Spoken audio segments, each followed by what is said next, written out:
History often likes to pretend that kings and queens died beautifully, slipping away peacefully, surrounded by loyal courtiers, before being laid to rest in golden tombs that would shine for eternity. But the truth is far darker. Death especially. For royalty was rarely graceful. It was messy, unpredictable, sometimes even grotesque.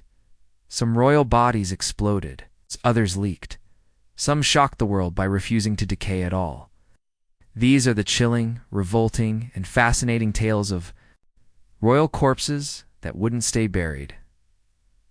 Let's begin with William the Conqueror. In life, he reshaped England forever in 1066. But in death, he suffered a horrific humiliation. His massive body was left in summer heat before burial. By the time he was forced into a coffin too small for him, the pressure became unbearable.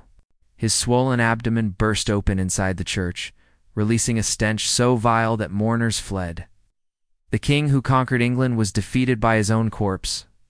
Next, Elizabeth I, the Virgin Queen, obsessed with her image, she painted her face with thick makeup and demanded portraits that showed her ageless.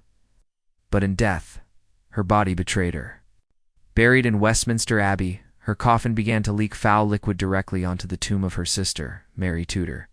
Even in death, Elizabeth overshadowed her rival, leaving one final insult that stained Mary's grave forever. Some royals, however, defied decay. Queen Louise of Mecklenburg-Strelitz, beloved in Prussia, died at just 34. Yet decades later, when her body was exhumed, she looked almost untouched, serene, preserved as though she were merely sleeping. Some believed it was a miracle. Others, a quirk of burial conditions. But one thing was certain: Louise became too beautiful to rot. Then comes one of history's strangest trials, the Cadaver Synod. Pope Formosus, 9 months after his death, was dug up by enemies, dressed in papal robes, and placed on trial. His rotting corpse sat propped on a throne as accusations of corruption filled the air. Found guilty, his body was mutilated and thrown into the Tiber River, only to wash ashore later, intact. To many, it was proof that even in death, he mocked his accusers. And what about Napoleon Bonaparte? The man who once ruled Europe died in lonely exile on St. Helena. But nearly 20 years later, when his body was exhumed, it shocked everyone. His corpse was still intact, uniform, hair, even his face preserved. Admirers called it proof of his greatness. Skeptics suggested arsenic. Poisoning slowed decomposition. Whatever the truth, Napoleon appeared as though he were simply resting, waiting for history to summon him again. Finally, Richard III, defeated in 1485 and hastily buried, his grave was forgotten for centuries. His reputation, twisted by Shakespeare, made him a villain. But in 2012, archaeologists uncovered his skeleton beneath a parking lot in Leicester.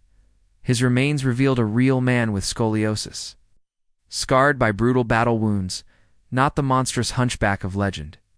Richard's rediscovery gave him the spotlight he had been denied for centuries. And that's the truth about royal corpses. Some exploded, some leaked, some refused to decay. They may have ruled kingdoms, built empires, and shaped history, but in the end, they could not control their own remains. Perhaps that is the final lesson. No matter how high you rise, no crown can protect you from death. Some of us just rot more spectacularly than others.